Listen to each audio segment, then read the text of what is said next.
इस वक्त हम पंजाब के गुरदासपुर में मौजूद हैं और गुरदासपुर में भी जो बाढ़ की स्थिति है वो बहुत ज़्यादा ख़राब बनी हुई है। एनडीआरएफ की बोट में इस वक्त हम मौजूद हैं और एनडीआरएफ लगातार जो है लोगों तक सामान पहुंचाने का काम तो कर ही रहा है, साथ ही साथ लोगों की मदद भी लगातार एनडीआरएफ की तरफ से की जा रही है। इस वक्त कमांडेंट दीपक सिंह हमारे साथ मौजूद हैं, उनसे बात करते हैं। दीपक जी, कब से जो आपकी टीमें हैं वो यहाँ पर मौजूद हैं और कितने लोगों को अब तक रेस्क्यू कराया जा चुका है? जी, मैं डिप्टी कमांडेंट दीपक 7th एनडीआरएफ भटिंडा से हूँ और हमारी यहाँ पर 26 तारीख और 27 तारीख से ही हमारी डिप्लॉयमेंट इधर है और अभी तक हमारी इस प्रकार की जिस बोट पर अभी हम हैं तो 1500 से अधिक हमने यहाँ पर इवैक्यूएशन किया है इसी प्रकार की बोट के माध्यम से। इसके अलावा अन्य कई माध्यम से भी हमने इवैक्यूएशन किया है, पानी में अंदर जाकर रोप की मदद से, अन्य सिविल जो यहाँ के लोग हैं उनकी हेल्प लेकर, कम्युनिटी का हेल्प लेकर, ट्रैक्टर ट्रॉली के माध्यम से, तो और कई प्रकार से हमने यहाँ अन्य हिसाब से भी रेस्क्यू किया है। जी, आगे जिस गांव में हम जा रहे हैं वहाँ की स्थिति की अगर बात करें तो कैसी स्थिति है वहाँ पर? और लगातार आप लोग जो है वहाँ राशन पहुँचा रहे हैं, लोगों को लेकर भी आ रहे हैं, लोगों को वहाँ पर पहुँचा भी रहे हैं? जी, ये अभी हम जिला गुरदासपुर में हैं तो ये हमारे 7 गांव ऐसे थे जो कि रिवर रावी और रिवर उद जहाँ अभी हम हैं, दोनों रिवर्स यहाँ मिलती हैं, तो इसमें पानी काफ़ी ज़्यादा बढ़ गया था। तो इसकी वजह से हम नेगोशिएट नहीं कर पा रहे थे और किसी भी प्रकार से आगे जाना मुश्किल था। तो अभी 4 दिन पहले भी हमने काफ़ी प्रयास किया, लगभग 1 किलोमीटर पीछे से बोट्स को हम कंधे पर उठा कर लाए।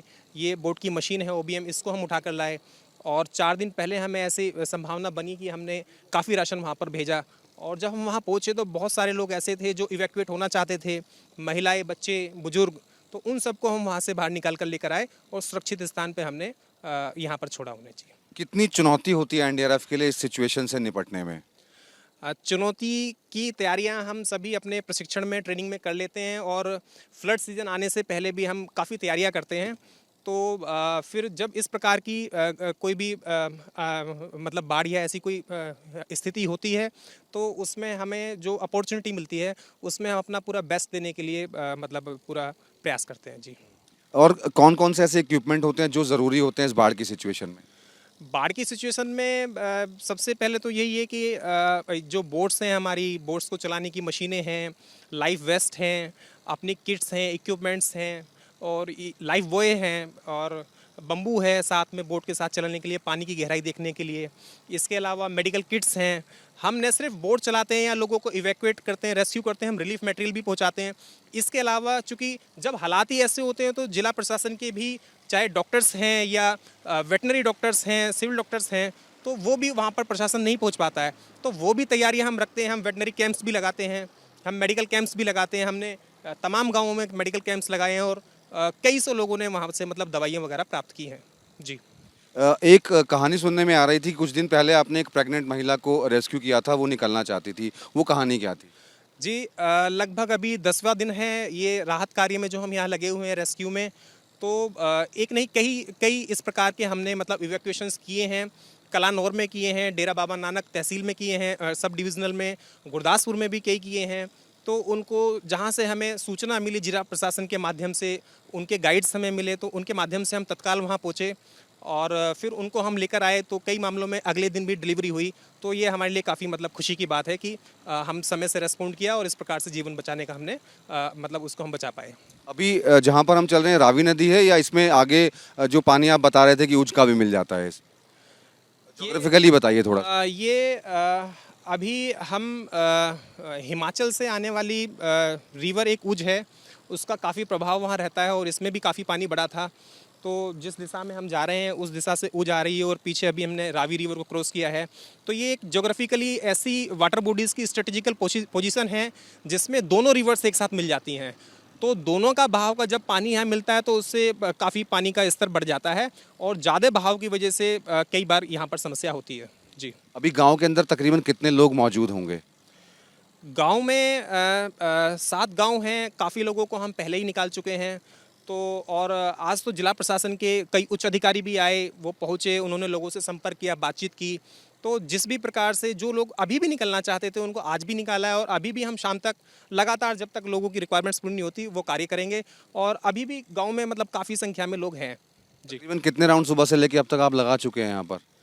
अभी तो राउंड्स तो बता पाना मुश्किल है, लेकिन अंदाज़ा भी क्या है, हम जब तक पूरा जितना भी हमें सिविल प्रशासन से यहाँ पर राहत सामग्री प्रदान की उपलब्ध करा पाई है प्लेटफॉर्म पर, जैसा कि आपने पीछे था, जब तक हम वो अपना पूरा कार्य नहीं निपटा देते, और डॉक्टर्स की टीम है, इसके अलावा वेटनरी डॉक्टर्स की टीम है, या लोग आना चाहते हैं, इवैक्यूएट होना चाहते हैं, तमाम हमारे पास कार्य हैं, जब तक हम वह सब पूरा नहीं कर लेते तो हम निरंतर रूप से ये कार्य करते रहेंगे जी। तो तस्वीरें आप देख सकते हैं कि जिस बोट में इस वक्त मैं बैठा हूं उसमें भी जो सामान है वो यहाँ पर रखा हुआ है। इसके अलावा एनडीआरएफ की जो एक और बोट है वो हमारे आगे चल रही है, उसके अंदर एनडीआरएफ के जो जवान हैं वो तो मौजूद हैं ही, साथ ही साथ सामान भी यहाँ पर मौजूद है। और आगे अब गांव की तरफ चल रहे हैं और गांव के अंदर अब हम जाकर देखेंगे कि क्या स्थिति गांव के अंदर बनी हुई है। लेकिन इस वक्त हम रावी और उज नदी का जहाँ संगम हो जाता है वहाँ पर मौजूद हैं और तस्वीरें आप देखते हैं चारों तरफ आपको यहाँ पर पानी ही पानी नज़र आएगा। जिस तरीके की बाढ़ पंजाब में आई है उससे हालात बहुत ज़्यादा पंजाब में ख़राब हुए हैं, लेकिन जो एजेंसीज़ हैं वो तमाम लगी हुई हैं। एनडीआरएफ की बात करें तो लगातार जिस दिन से बाढ़ आई है एनडीआरएफ की जो टीमें हैं वो लगातार कोशिश कर रही हैं कि किसी तरीके से लोगों को इस जो ख़राब स्थिति हुई है उससे बचाया जा सके। एबीपी न्यूज़ की टीम गुरदासपुर में उन गाँव में जा रही है जो भारत के आखिरी गाँव हैं जिनकी सीमा पाकिस्तान से सटी हुई है, और उन गांव का जो संपर्क है वो बिल्कुल शहर से टूट गया है। लेकिन एनडीआरएफ की जो टीम है वो लगातार उन गांव तक सामान पहुंचा रही है। सर, किस तरीके से सामान जो है वहां पहुंचाया जा रहा है और क्या वो भारत के आखिरी गांव है? सामान बोट्स के माध्यम से पहुंचाया जा रहा है। एनडीआरएफ की टीम ने यहाँ पहले तो प्लेटफॉर्म खोजा जहाँ से ये बोट चल रही है, उसके पीछे भी लगभग 1 किलोमीटर तक सड़क पूरी तरीके से टूट चुका और पानी भरा हुआ है। तो वो प्लेटफॉर्म खोजने के बाद फिर वहाँ गांव के उस पार भी कुछ लोग थे जो इंतज़ार कर रहे थे। जब वो हमें मिले तो डायरेक्शन क्लियर हुआ कि हमें किधर जाना है, और ज़िला प्रशासन से हमारे साथ लोकल रिप्रेजेंटेटिव भी नियुक्त हुए, तो उन्होंने भी हमें गाइड किया कि सही डायरेक्शन क्या है। तो उस प्रकार से हम बोट के माध्यम से जा रहे हैं और रिलीफ मटेरियल्स लेकर जा रहे हैं, और लोग जो आना चाहते हैं उन्हें इवैक्यूएट कर रहे हैं। भारत के आखिरी 7 गाँव हैं जो बिल्कुल पाकिस्तान की सीमा से सटे हुए हैं। जी, इस एक्सिस में यही हमारे बॉर्डर विलेजेस हैं और 7 गाँव हैं इस दिशा में, यही है जी। उनका संपर्क जो है शहर से बिल्कुल टूट चुका है। हाँ, मतलब सड़क के माध्यम से इस प्रकार का संपर्क टूट चुका है। पहले जब पानी बहुत ज़्यादा था, 26-27 तारीख को, 28 तारीख को पानी ज़्यादा था, तो उस समय मोबाइल नेटवर्क्स भी काफ़ी डाउन हुए थे। तो हमारी एनडीआरएफ की टीम ने जिला प्रशासन के रिक्वेस्ट के आधार पर एक विशेष अभियान चलाया था, जिसमें कि हम जो टावर्स को एक्टिवेट करने वाले इंजीनियर्स हैं उनकी टीम को बोट के माध्यम से, जब हमें एक दिन यहाँ पर अपॉर्चुनिटी लगी और बोट की फिजिबिलिटी रही, तो बोट्स के माध्यम से डीजल उन इंजीनियर्स को लेके आना, टावर्स तक जाना, उनको एक्टिवेट करना, जो हब टावर्स थे, तो वह कार्य भी हमने किया। उससे कनेक्टिविटी रिस्टोर हुई मोबाइल कम्युनिकेशन की, और लोगों को मतलब अच्छा काफ़ी उससे मदद मिली और कंफर्टेबल एक माहौल डेवलप करने में हेल्प मिली। तो अब आपको वो 7 गांव दिखाएंगे जो बिल्कुल बॉर्डर पर हैं, पाकिस्तान बॉर्डर बिल्कुल सटा हुआ है। आगे गांव में पहुंचेंगे और अगली तस्वीरें आपको गांव से दिखाएंगे। कैमरामैन मेहरबान सिंह के साथ मनोज वर्मा, एबीपी न्यूज़, गुरदासपुर।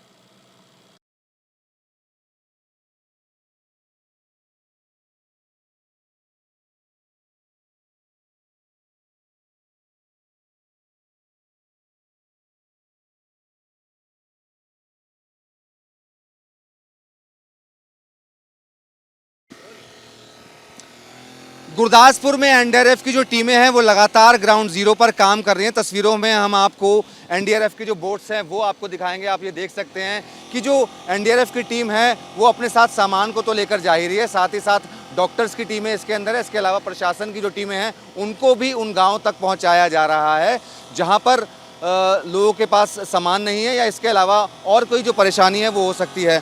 दीपक जी हमें बताएंगे कि क्या डॉक्टर्स और इसके अलावा और कौन कौन लोग आप अभी तक वहाँ पर भेज चुके हैं?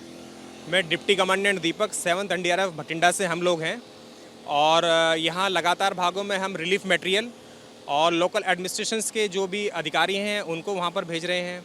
जो लोग वहाँ से इवैक्यूएट होना चाहते हैं, जो बॉर्डर के मतलब इस रिवर के पार जो हमारे 7 गाँव हैं उनको हम इवैक्यूएट कर रहे हैं।